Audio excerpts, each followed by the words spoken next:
Hello, everybody, and welcome to Red Nation Roundtable here on the road on Rockets.com with Joel Blank. I am Craig Ackerman, our special guest, Rockets assistant coach Chris Finch, in advance of game number 2 of this Western Conference Final Series against the Warriors. Chris, I appreciate the time, and game 1 close, but unfortunately no cigar. Yeah, I mean, we played well. It just at this level, our mistakes hurt us at crucial times. We've got to keep moving the ball on them. They're very, very good defensively. We had our shots early, just didn't make some, but we, when we needed it most in the middle of their big run.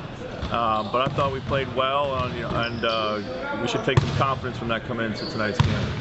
As you look at tonight's game, and you know the adjustments are going to be made, you guys have to also feel really good about that first quarter and a half. But how do you kind of capsulize that and say, okay, we need to come up with that same energy again tonight and really push the tempo? Because though they like to run, you guys really went right at them. You were aggressive on both ends, and you got that 16-point lead. And obviously, you'd like to come out that way again tonight. Yeah, absolutely. Key is running on them and getting into our stuff early and moving the ball. When you allow them to set up, they're long, they switch a lot, they do it. They're very aggressive. They hawk the ball. They're digging in on every drive. They create a lot of turnovers. So the more stagnant you get, the more you feed them.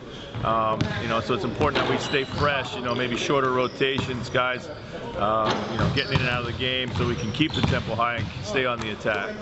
Nobody plays small ball better than Golden State. Now, obviously, you guys have been comfortable playing small ball as well, but how do you combat that? I know that Kevin's talked about when they do go small, you have to punish them, hopefully with some size, as in Dwight Howard, but how do you combat their small ball, which they're so good at, and that's when they went on their big run in the second quarter? Well, the first thing is you got to be able to control them on the offensive end. And I thought we did a pretty good job of that. Normally, small ball means you're giving up a lot of threes. We did a good job guarding the three-point line.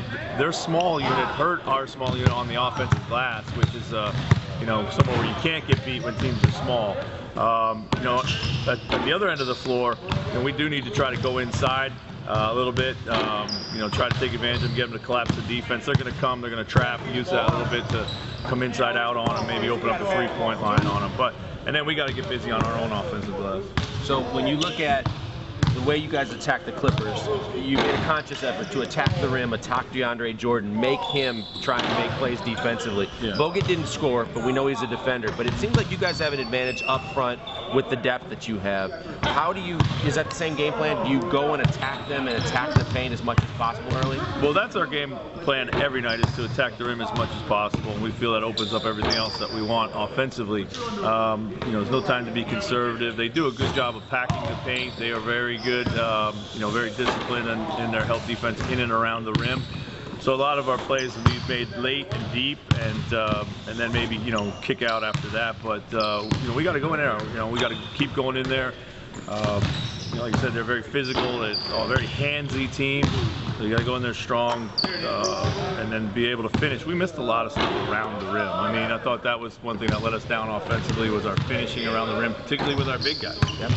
The question that's on the top of everybody's mind is, how's Dwight? He sprained his knee in the first quarter. Friendly fire as Josh Smith rolled into him. How's he feeling, and what is his status going into game 2? Well, he's feeling better. It'll be a game time decision, but we're gonna have to plan to move on without him. But if we do have him tonight, which would be great, we need to get him a little bit more incorporated in our offense. I think he did a good job for us left the other night defensively, but never really found much of an offensive rhythm with him while he was out there. So we can try to establish him, particularly in that small lineup. And with Draymond Green, we all know he's an energy guy. We know he feeds off of it, and then he gets the crowd into it. Do you guys, is there a way to neutralize him or try and slow him down? Do you try and send a message?